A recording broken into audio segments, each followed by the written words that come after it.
Hello friends, आज हम पढ़ते हैं इंटरनेशनल लॉ। और इंटरनेशनल लॉ में हम पढ़ेंगे आज कि किस प्रकार एक राज्य को प्राप्त किया जाता है, राज्य के क्षेत्र को प्राप्त किया जाता है और किस प्रकार उसके क्षेत्र को खो दिया जाता है।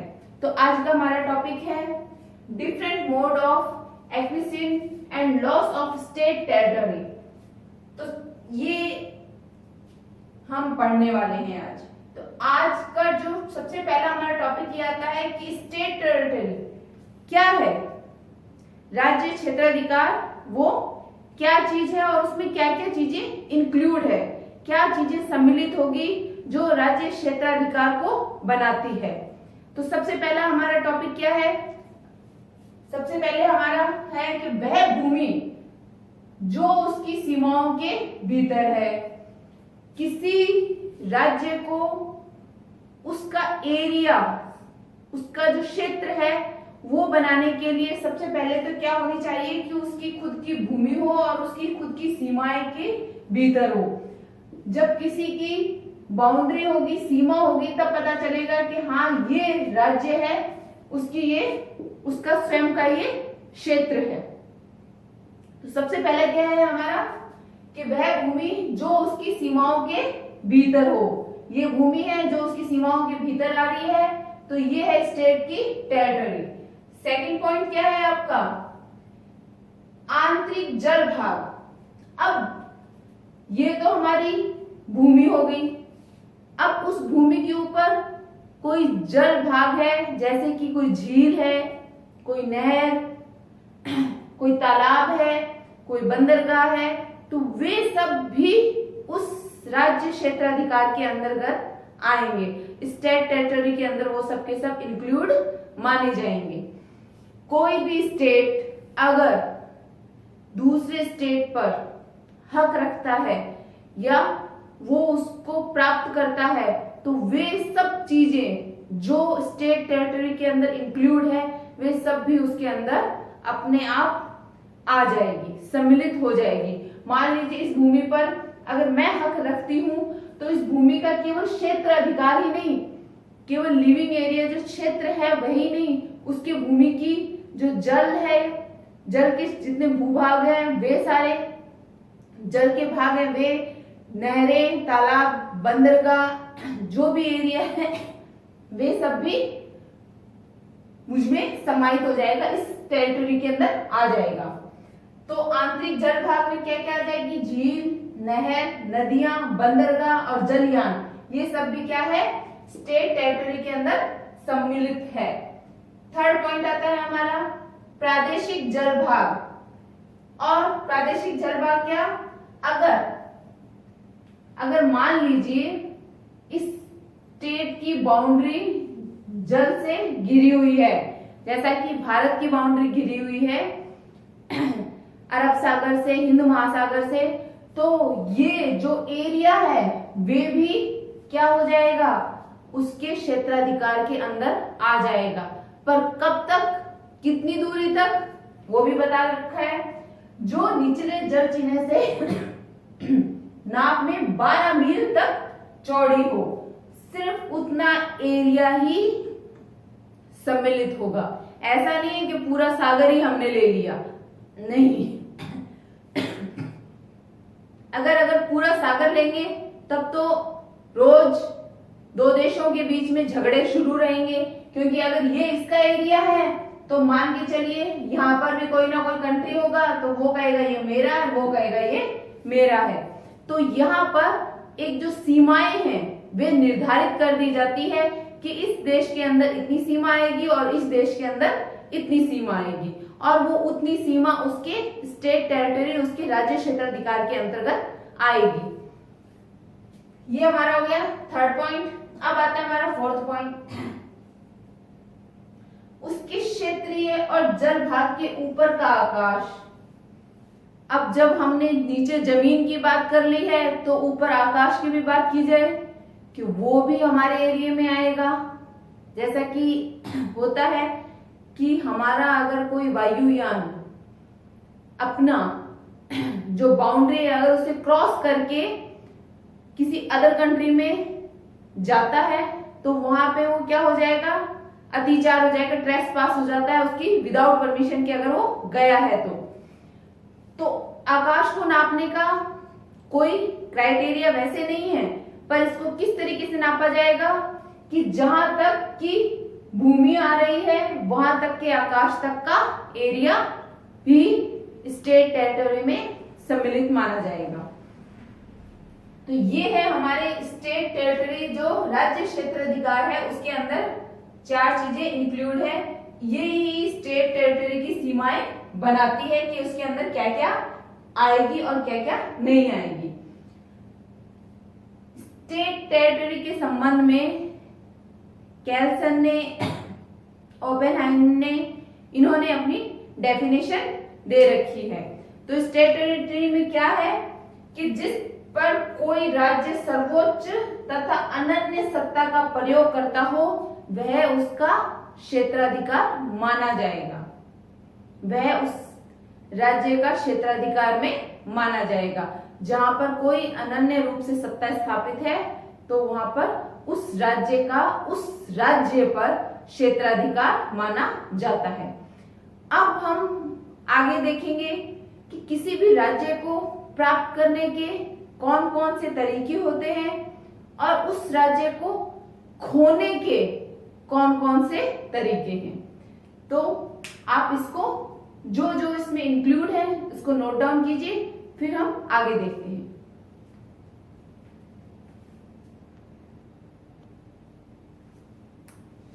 चलिए अब हम देखते हैं कि किस प्रकार किसी राज्य को प्राप्त किया जा सकता है। किसी राज्य को प्राप्त करने के क्या क्या तरीके हैं, तो वो तरीके हैं 9 प्रकार के तरीके, टाइप्स जो हैं वो हमें दे रखे हैं।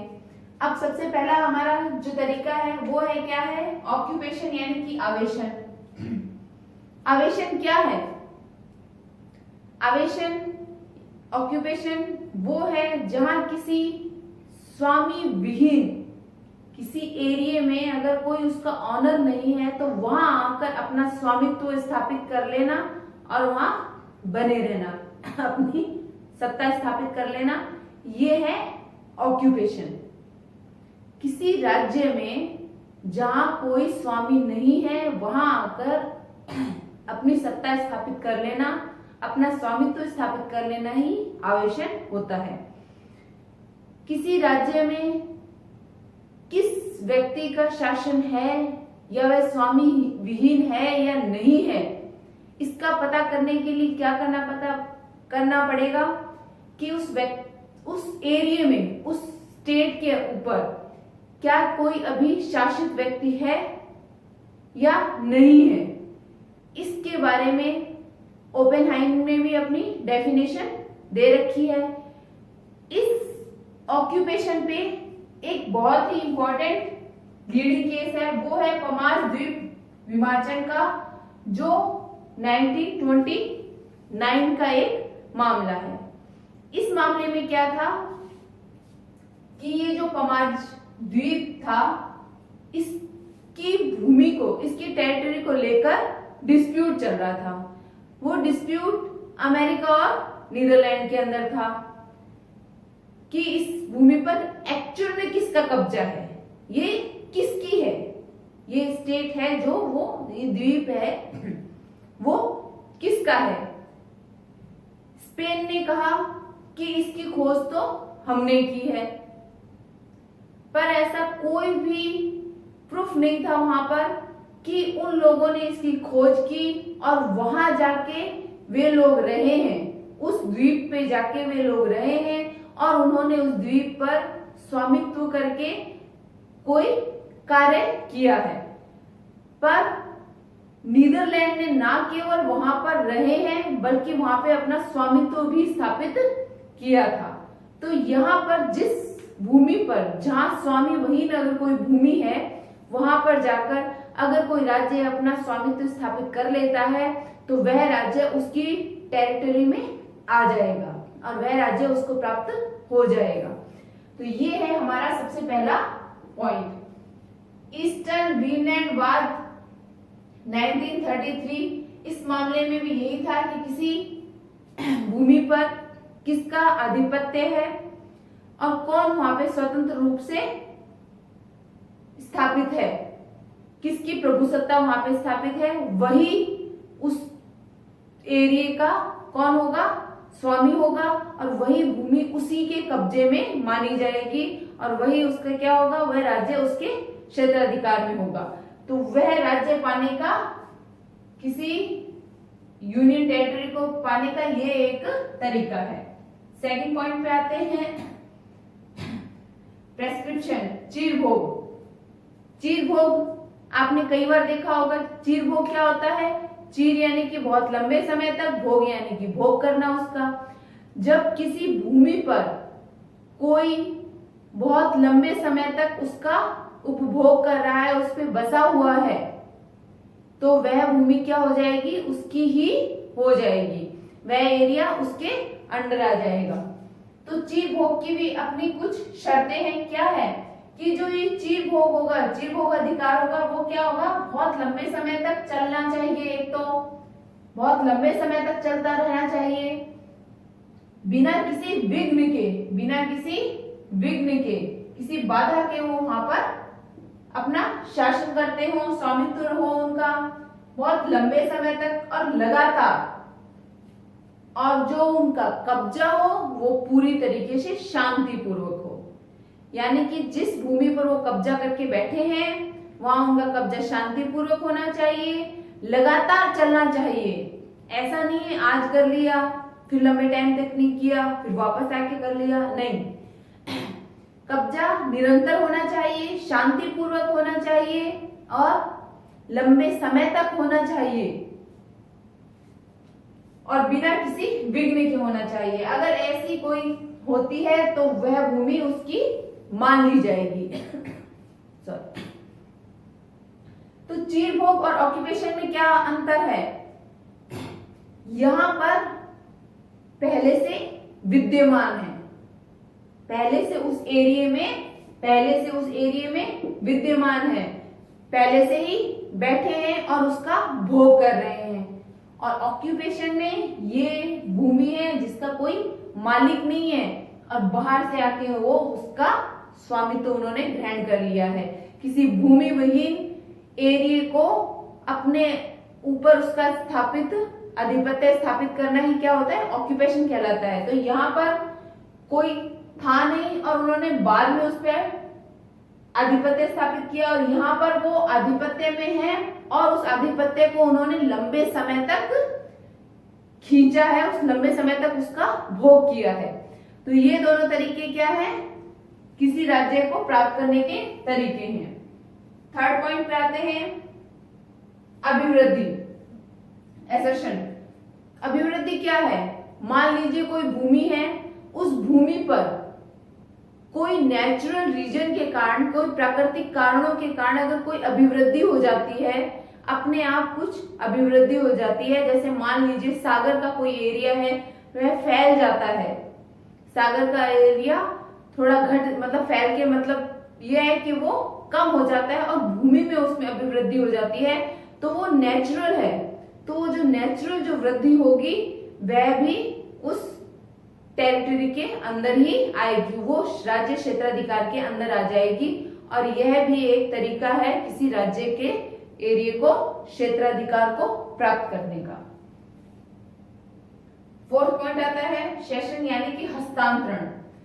अगर कोई राज्य अपनी कोई भूमि किसी अन्य राज्य को हस्तांतरित कर देती है, ट्रांसफर कर देती है कि इसको आप रखिए, तो वह भी किसी राज्य को प्राप्त करने का एक तरीका होता है। किसी और राज्य के द्वारा किसी और राज्य को अपनी भूमि या कोई एरिया है वह हस्तांतरित करना भी राज्य को प्राप्त करने का एक तरीका है। नेक्स्ट पॉइंट आता है कॉन्स्टिट्यूट यानी कि विजय। अब ये बड़ी कॉमन सी चीज है कि कोई स्टेट अगर किसी दूसरे स्टेट पर आक्रमण करता है या युद्ध करता है और युद्ध करने के बाद में वह जब जीत जाता है, दोनों में से श्योर है कि कोई ना कोई तो जीतेगा, तो जो जीतेगा वो दूसरे वाले की भूमि पर कब्जा कर लेगा। कब्जा कर लेगा तो वह भूमि उसकी स्वयं की हो जाएगी। तो यह भी किसी राज्य को प्राप्त करने का एक तरीका होता है। पर सबसे इंपॉर्टेंट चीज ये है कि यूएनओ यानी कि संयुक्त राष्ट्र संघ का जो चार्टर बना है उसके बाद में इस तरह के कार्य करना यानी कि किसी देश पर आक्रमण करके उसकी भूमि पर कब्जा करना मना कर दिया गया, उसको बैन कर दिया गया है। अब ऐसा करना उचित नहीं है क्योंकि वो वहां पर निषेध है। किसी देश पर आक्रमण करके और उसकी भूमि पर कब्जा करना निषेध है। हालांकि ये किसी राज्य को प्राप्त करने का एक तरीका जरूर है। 6 पॉइंट आता है अवार्ड। अगर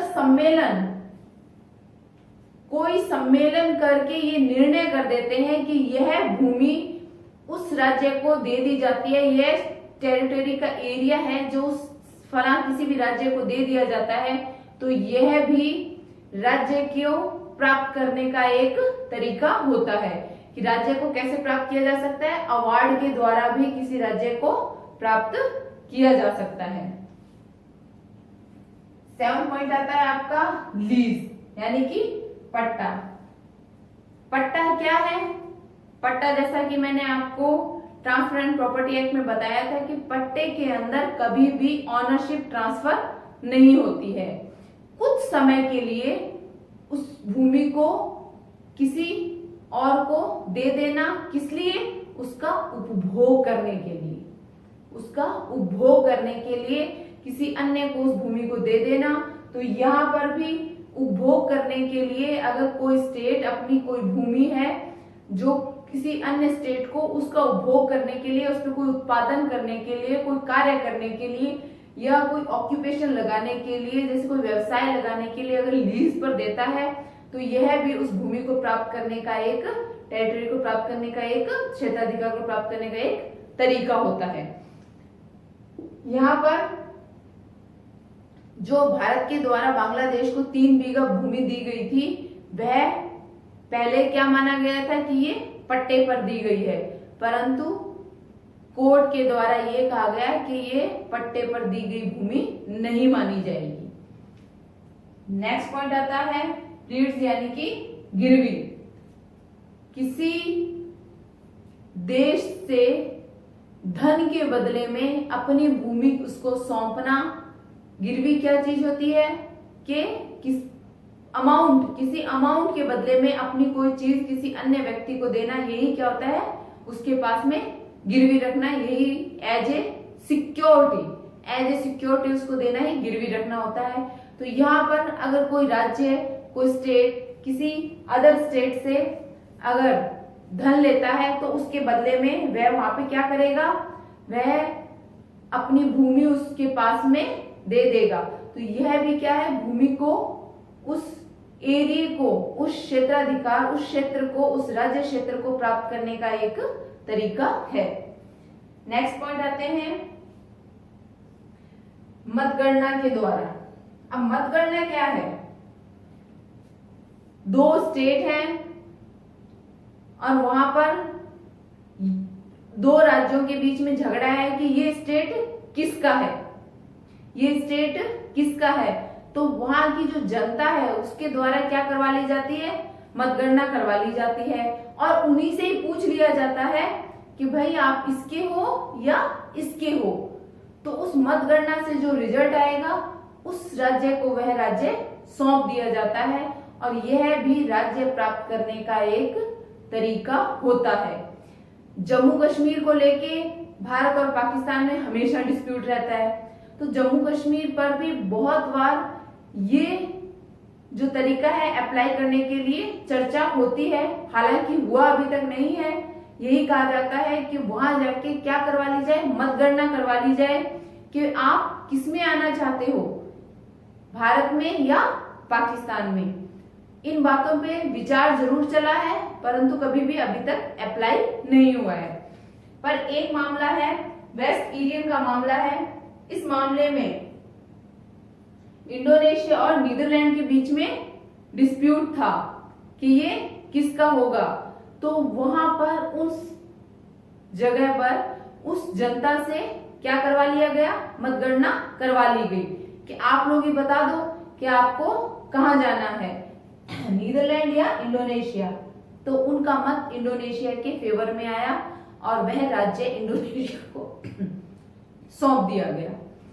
तो ये है 9 तरीके जो हमें दे रखे हैं किसी राज्य को प्राप्त करने के। कोई राज्य कैसे प्राप्त होगा, ये 9 तरीके हैं। किस तरीकों से, एक क्विक रिवीजन, आवेशन के द्वारा, चीरभोग से, अभिवृद्धि के द्वारा, हस्तांतरण के द्वारा और अगर विजय के द्वारा। ध्यान रखिए ये अब अप्लाई नहीं होता, परंतु हाँ ये राज्य प्राप्त करने का एक तरीका जरूर है। अगर कोई अवार्ड के द्वारा अगर सौंप दिया जाता है तो, पट्टे के अगर अंदर मिल जाती है तो, अगर भूमि गिरवी रख जाती है तो, और मतगणना के द्वारा। तो ये तरीके हैं किसी राज्य को प्राप्त करने के। आप इनको नोट डाउन कीजिए। फिर हम देखते हैं किसी राज्य को खोने के क्या तरीके हैं। ये तो अभी हमने देखा कि राज्य कैसे प्राप्त किया जा सकता है, उसके क्या क्या तरीके हो सकते हैं। अब देखेंगे कोई राज्य कैसे खो भी सकते हैं, उसके क्या क्या तरीके होंगे।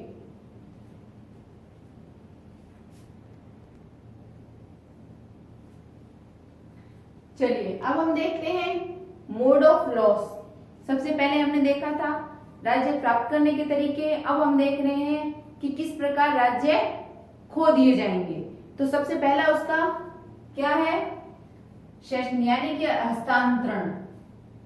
जब यही राज्य को प्राप्त करने का भी एक तरीका था। जब कोई राज्य किसी अन्य राज्य को अपना क्षेत्र हस्तांतरित करेगा तो दूसरा राज्य तो उसे प्राप्त करेगा, परंतु जो राज्य उसे हस्तांतरित करेगा वह राज्य उसको खो देगा। उस एरिया को, उस टेरिटरी को वह उसे खो देगा। अब वह उसके क्षेत्राधिकार के अंतर्गत नहीं आएगा। तो ये है राज्य को खोने का सबसे पहला तरीका कि अगर आप किसी राज्य को, अपने राज्य के किसी एरिया को, किसी क्षेत्र को किसी अन्य राज्य को सौंप देते हो, उसको हस्तांतरित कर देते हो, तो आप अब उसके ऑनर नहीं रहोगे और वह एरिया अब आपके अंडर नहीं आएगा। अब आपने उसको क्षेत्र को खो दिया है। नेक्स्ट पॉइंट आता है आपका प्रिस्क्रिप्शन यानी चीरभोग। किसी एरिया में, किसी स्टेट में अगर जाकर कोई अन्य कोई भी व्यक्ति जो राज्य है उसमें कोई स्वामित्व धारण करके उस पर लंबे समय तक उसका चीरभोग का उपयोग करता है, जैसा कि मैंने बताया था कि लंबे समय तक उसका उपभोग करता है, निरंतर उपभोग करता है, बिना किसी विघ्न के उपभोग करता है, तो उससे पहले जो वहां पर था वह उस राज्य से अपनी अधिकारिता खो देगा। अब उस व्यक्ति का उस राज्य पर कोई अधिकार नहीं होगा और वह उसके कब्जे से चला जाएगा। मान लीजिए ये कोई राज्य है, यहाँ पर आकर बाद में किसी और ने अपना व्यवसाय चलाया, लंबे समय तक अपना एरिया जो आधिपत्य रखा, बिना किसी विघ्न के आधिपत्य रखा, निरंतर रखा है, तो ये जो वहां पर जिसने स्वामित्व धारण किया था, जहाँ पे ऑनरशिप वो जो आके रहने लगे थे, वह पूरा एरिया उनके अंडर आ जाएगा और जो वो पहले रहते थे वो उस समय उनके हाथ से निकल जाएगी। कॉमन सी बात है कि जहां कोई लंबे समय तक किसी जगह पर अपना आधिपत्य अगर स्थापित करते हैं तो वह एरिया उसका मान लिया जाएगा। कितने समय तक उसका आधिपत्य है यह कोई फिक्स नहीं है। इस चीज के लिए कुछ भी फिक्स नहीं कहा गया है, पर हाँ कहीं कहीं जिक्र किया गया है कि ये कितना होना चाहिए, तकरीबन 20 साल तक उसके ऊपर निरंतर कब्जा, निरंतर उसका चीरभोग होना चाहिए। अगर ऐसा है तो वह उसके स्वामित्व में मान लिया जाएगा और वह राज्य प्राप्त करने का तरीका हो जाएगा और जिसका पहले था वह उसके लिए राज्य खोने का एक तरीका हो जाएगा। तो अगर कोई चीर भोग करके लंबे समय से रह रहा है, तो जो पहले रह रहा था उसके लिए वह राज्य उसके हाथ से निकल जाएगा और राज्य खोने का ये एक तरीका है, मोड है। थर्ड पॉइंट आता है आपका डिफीट।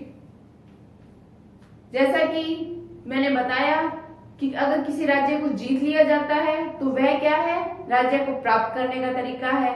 तो जो राज्य हारेगा, जो स्टेट हार जाएगा, उसके एरिया से वो टेरिटरी एरिया निकल जाएगा। तो ये क्या हो जाएगा, राज्य को खोने का एक तरीका हो जाएगा। पर जैसा कि मैंने बताया, यूएनए चार्टर के आने के बाद में राज्य को, किसी भी राज्य पे अटैक करके उसके एरिया को अपने अंडर लेना क्या है, निषेध कर दिया गया है। तो यहाँ पर हालांकि ये राज्य खोने का एक तरीका जरूर है। अगर पराजय किसी स्टेट की, किसी राष्ट्र की हो जाती है तो दूसरा राष्ट्र उसको अपने अंडर ले लेगा और वह अपनी भूमि से वंचित हो जाएगा, अपने टेरिटरी एरिया से वंचित हो जाएगा। पर फिलहाल ये जो मोड है ये अप्लाई नहीं होगा। नेक्स्ट पॉइंट आता है रिवॉल्ट यानी कि विद्रोह। अगर किसी स्टेट के अंदर कोई विद्रोह हो जाता है तो वहां पर, और विद्रोह किसके लिए, कि अपनी भूमि को अलग करने के लिए, तो वो भूमि जब अलग हो जाएगी तो वो क्या हो जाएगा, राज्य खोने का एक मोड हो जाएगा। एक अच्छा एग्जांपल हमारे सामने बांग्लादेश है। बांग्लादेश यानी कि जो उस समय क्या था, ईस्ट पाकिस्तान में आता था और उन्होंने क्या किया, पाकिस्तान के खिलाफ विद्रोह किया। किस लिए, पाकिस्तान से अलग होने के लिए। और 1971 में वो विद्रोह में सफल हुए और जो बांग्लादेश है वो पाकिस्तान से अलग होकर एक नया स्टेट, नया नेशन बन गया। और पाकिस्तान ने अपनी वो क्षेत्राधिकार जो थी, वो जो भूमि थी, वो खो दी, वो उसके एरिया से चली गई। भारत में भी बहुत बार होता है कि खालिस्तान को लेकर भी एक बार अलग मांग की गई थी कि खालिस्तान को अलग स्टेट, अलग राज्य, अलग देश बना दिया जाए। पर वो उस समय इस जो अपने विद्रोह थे उसमें वो सफल नहीं हुए और वो भारत का ही भाग माना गया। तो जहां विद्रोह हुआ है वहां उस विद्रोह से वो जो राज्य है उसके हाथ से निकल जाता है, वह राज्य होने का एक तरीका है। एग्जाम्पल मैंने आपको बता ही दिया है। बांग्लादेश एक बहुत ही जीवंत उदाहरण है हमारे लिए। और सॉरी, इसमें आएगा, ठीक है। फिफ्थ पॉइंट है आपका परित्याग। परित्याग किसी देश के द्वारा, किसी राष्ट्र के द्वारा अपने किसी एरिया का परित्याग कर देना, तो वो भी राज्य को खोने का एक तरीका है। अपने एरिया का, कि अब वह एरिया को वह नहीं देखेगा या उस पे उसका कोई आधिपत्य नहीं है, तो वह भी राज्य खोने का एक अच्छा तरीका है, वो भी राज्य खोने का एक तरीका है। अब इसके अंदर दो एग्जाम्पल है, जैसे लूशिया टापू और डेलागोवा की खाड़ी, ये दोनों ही राज्य को परित्याग करने से रिलेटेड एक अच्छे एग्जाम्पल हैं। इन दोनों का परित्याग कर दिया गया था और ये क्या है, राज्य होने के एक तरीके माने गए। अब उस पर उस स्टेट का कोई भी आधिपत्य नहीं होगा जिसने उसका परित्याग कर दिया है। नेक्स्ट पर आता है ऑपरेशन ऑफ नेचर। प्राकृतिक कारणों से, प्राकृतिक कारणों से अगर कोई राज्य चला जाता है तो वह भी राज्य खोने का एक तरीका है। अगर कोई ऐसा प्राकृतिक आपदा आ जाती है जिससे वह एरिया ही नष्ट हो जाता है, वह भूमि ही नष्ट हो जाती है, या वो जैसे कहते हैं कि समुद्र में मिल जाती है या वो हट जाता है वहां से, या कोई टापू ऐसा है वो डूब जाता है, तो वो क्या है, उस एरिया को खोने का, उस टेरिटरी को खोने का एक तरीका हो जाएगा। नेक्स्ट पॉइंट आता है आपका बाय ग्रांटिंग फ्रीडम। अगर जैसा कि भारत था पहले किसके अंडर था, इंग्लैंड उसके ऊपर शासन करता था, तो जैसे ही उसने स्वतंत्रता प्राप्त की वह खुद का नेशन बन गया, पर इंग्लैंड के हाथों से वह चला गया, वह निकल गया। तो वहां पर जो खोना था फ्रीडम के द्वारा उन्होंने क्या किया, एक स्टेट को खो दिया। और ये फ्रीडम की जो जंग थी ये बहुत ही से देशों ने लड़ी है। तो वे सभी देश जो फ्रीडम करके अलग हुए हैं वो खुद एक नए देश बन गए हैं, पर जिनसे वो लड़के अलग हुए हैं, जिनसे उन्होंने फ्रीडम ली है, उन सभी कंट्रीज ने अपने वे टेरिटरी एरिया खो दिए हैं। तो ये भी क्या है, टेरिटरी एरिया जो राज्य क्षेत्राधिकार जो खोने का है वो एक तरीका है।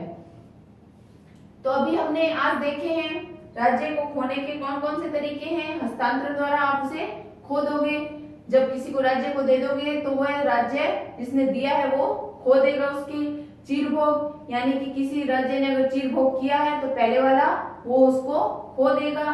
पराजय, जो राज्य पराजय प्राप्त कर चुका है वह उसे खो देगा। विद्रोह, जैसा कि बांग्लादेश ने कोई एरिया अगर किसी अन्य देश से अपने उस एरिया से जिसके वो अंडर आता है अगर लड़के अलग होता है, विद्रोह करके अलग होता है, तो जिससे अलग होता है वो उस एरिया को खो देगा। नेक्स्ट है परित्याग द्वारा। ये इसमें लूसिया टापू और डेलागोआ जो अपना स्वयं ही अपनी मर्जी से उस भूमि का त्याग कर देते हैं, तो वो भी क्या है, परित्याग का वो भी क्या है, मोड ऑफ लॉस है। यहाँ पर प्राकृतिक आपदा के कारण अगर ऐसा होता है तो वो भी क्या है, यहाँ पर राज्य खोने का एक तरीका है। और अगर फ्रीडम द्वारा कोई राज्य अलग हो जाता है तो जिस स्टेट से वो अलग होता है वो भी क्या है, राज्य खोने का एक उसका तरीका है। तो आज हमने देखे हैं कि राज्य खोने के क्या तरीके हैं और राज्य प्राप्त करने के क्या तरीके हैं, और स्टेट टेरिटरी के अंदर क्या क्या चीजें इंक्लूड है, कौन कौन सी चीजें स्टेट टेरिटरी में आएगी, कैसे राज्य प्राप्त करते हैं कोई स्टेट और कैसे उन राज्यों को खो देते हैं। तो आज का टॉपिक हमारा यही खत्म होता है। मिलते हैं नेक्स्ट क्लास में नेक्स्ट टॉपिक के साथ में। अगर आपको मेरी क्लासेस अच्छी लगे तो प्लीज लाइक कीजिए, शेयर कीजिए और सब्सक्राइब कीजिए। Thank you.